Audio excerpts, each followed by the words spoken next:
Hey guys, I decided I would do some examples of proving theorems about triangles. I also threw in another example about the parallel lines and angles, so let's get started.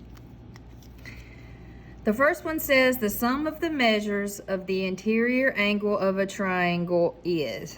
Well, we're going to do a proof in a little bit where we prove this, but no matter what kind of triangle it is, I don't care if it's isosceles, scalene, equilateral, right, no matter what, the angles inside a triangle add up to 180 degrees. That is the triangle sum theorem, and in geometry we use that a lot, so it's important that you know that. All right, let's look at the second one.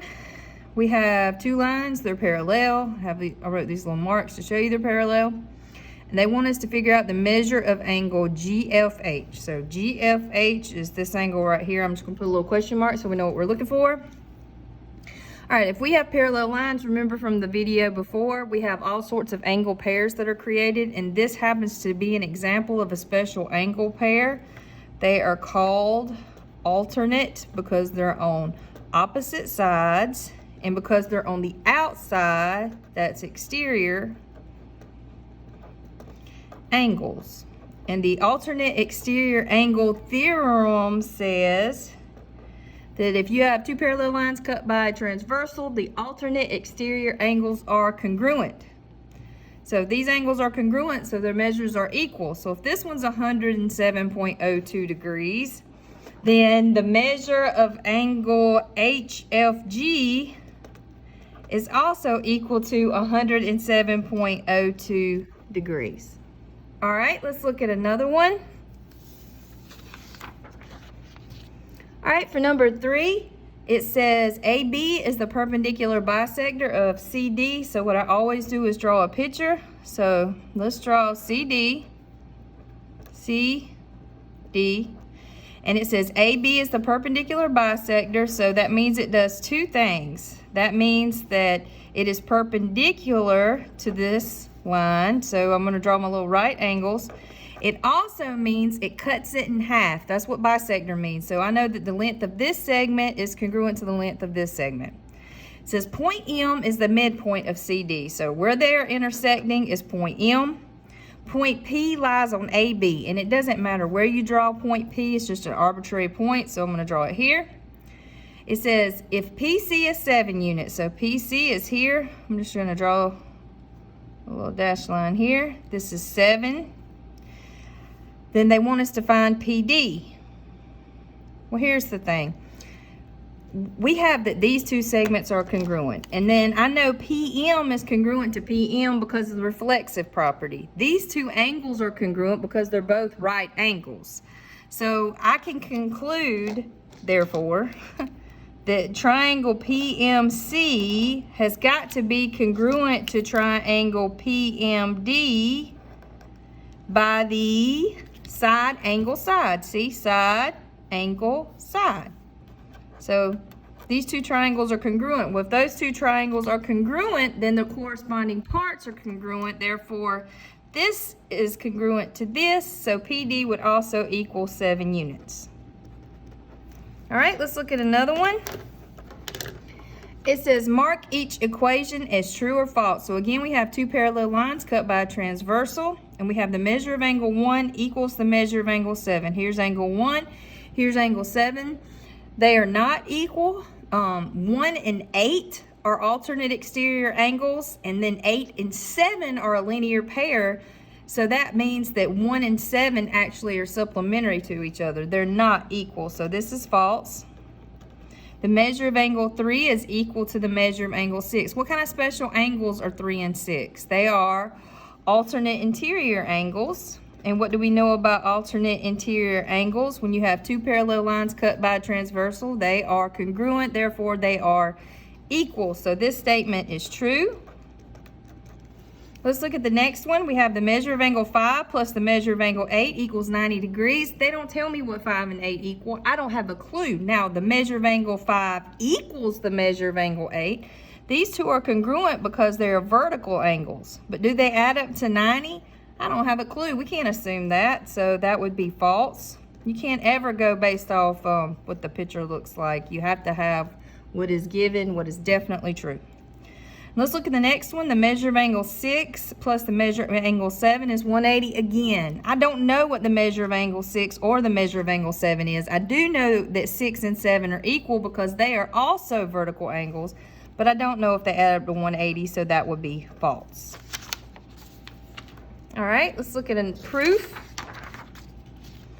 So we have triangle ABC, and they let us know that AB is equal to BC, so this is an isosceles triangle, and they want us to prove that the measure of angle BAC is equal to the measure of angle BCA. And it is true that the sides opposite, the congruent sides of an isosceles triangle are congruent, but let's get started. So we always start with what's given. So for my first statement, I'm going to say triangle ABC is an isosceles triangle with AB equal to BC, and that's given. They told me that. All right, so now what we want to do to prove these angles are congruent, I'm going to have to actually construct a line. I need a segment that goes from here to the midpoint here, so, well, yeah, to the midpoint here so that it bisects this angle. So we're going to construct a segment. So let's just use D. So let's say let D be a point on the segment AC such that BD bisects angle ABC. So we're creating a point D here such that this segment from B to D bisects this angle. So since it bisects, I know that this is congruent to this angle. And that's what we'll say in the next step. So I'm just going to say construct an angle bisector, which is what we did. Angle, that's angle bisector. All right, and because that's an angle bisector, like we just said, we know that this angle is congruent to this angle, or equal rather. So we can say the measure of angle ABD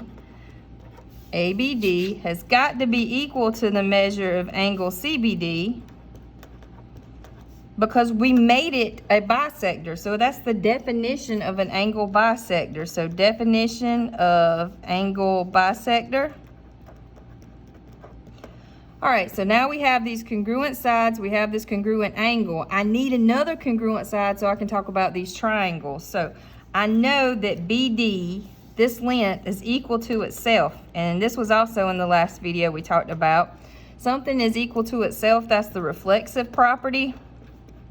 Remember I said it's reflexive, kind of like reflection, because it's looking at itself.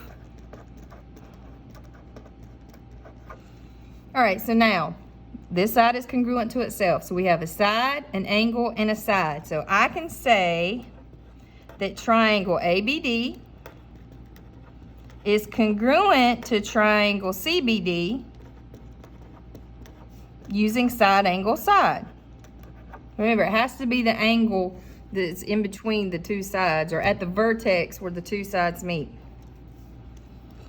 All right, well, since this triangle is congruent to this triangle, I know that this angle has to be congruent to this angle. So now I know that angle A must be congruent to angle C, or in other words, this is also angle BAC is congruent to angle BCD, right? BAD is just angle A. Oh, BAD, BAC, that's fine. BC, let's say A. So for consistency, I don't have my white out. All right, so we'll say BCA. Sorry about that, I left my white out. All right, so anyway, what I'm saying is this angle is congruent to this angle because this triangle is congruent to this triangle. How do we know that? Because of CPCTC. And that is corresponding parts of congruent triangles are congruent. If the triangles are congruent, then the parts that correspond with each other have to also be congruent. And guess what? If they are congruent, then they are equal.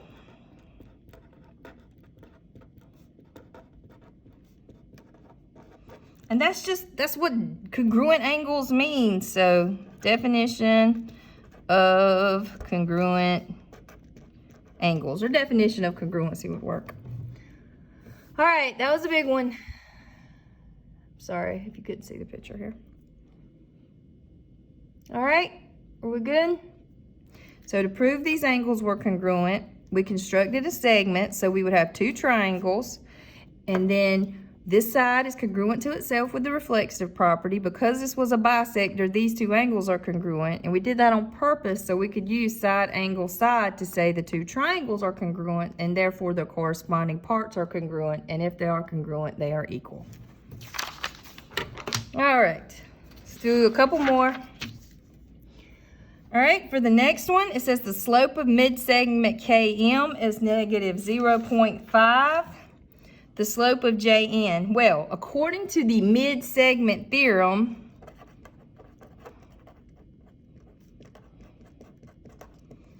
a mid-segment is equal to half of that length. So KM, the length, is equal to half of the length of JN. And the slope of KM is equal to the slope of JN. So if the slope of KM is negative 0.5, the slope of JN is also negative 0.5. That's the mid-segment theorem, says those two things. This is just bonus information. All right, let's do one more. It says you have triangle ABC. So we'll start with our given. We are given triangle ABC. We got a triangle, we know that. That's given. All right, in order to say that these angles add up to 180, I need some kind of angle relationships going on. So again, I'm going to construct something. So I'm going to say, let DE, the line DE, be a line, and we're going to get it to go through point B, and we want it to be parallel to AC. So we can use all those angle, parallel line, transversal relationships.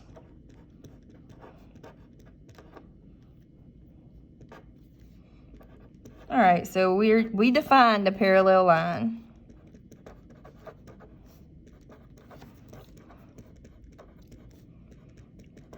All right, so now I need to draw it while I talk about it. All right, and we can just stick our D here and our E here, it doesn't matter. All right, so what do we know? Now that we have parallel lines and a couple of transversals, we can talk about angle relationships. So I can say that angle 4 is congruent to angle 1. Okay, so we can say angle 4 is congruent to angle 1. What other two angles are congruent? I can say angle 5 is congruent to angle 3. And why? What's the relationship between those angles? What kind of angles are those? Think of this. I'm going to go ahead and extend this. Think of this as your parallel lines and your transversal. What would be the relationship between these? They are alternate interior angles. So the alternate interior angles theorem. Well, since they're congruent, then I know they're equal. So I know that the measure of angle 4 equals the measure of angle 1. And I know the measure of angle 5 equals the measure of angle 3. If they're congruent, then they're equal. That's just the definition of congruent angles. All right, what else do we know about these three angles? You see how together they form a straight line? So I could say that the measure of angle 4 plus the measure of angle 2 plus the measure of angle 5 has to add up to what? What's the measure of a straight angle? 180 degrees. So we're using two things here. We're actually using the angle addition postulate.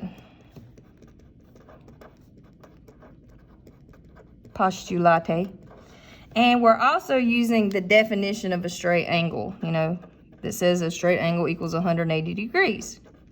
Straight, running out of space. Okay.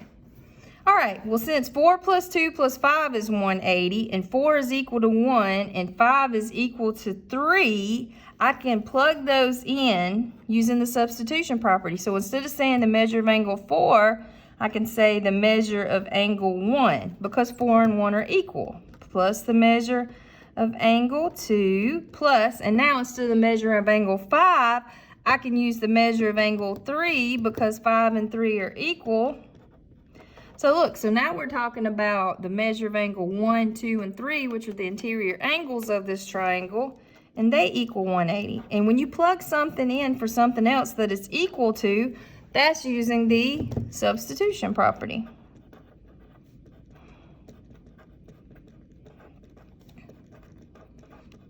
So again, essentially we were just proving the triangle sum theorem. All right, you guys, I hope you have a great rest of the day.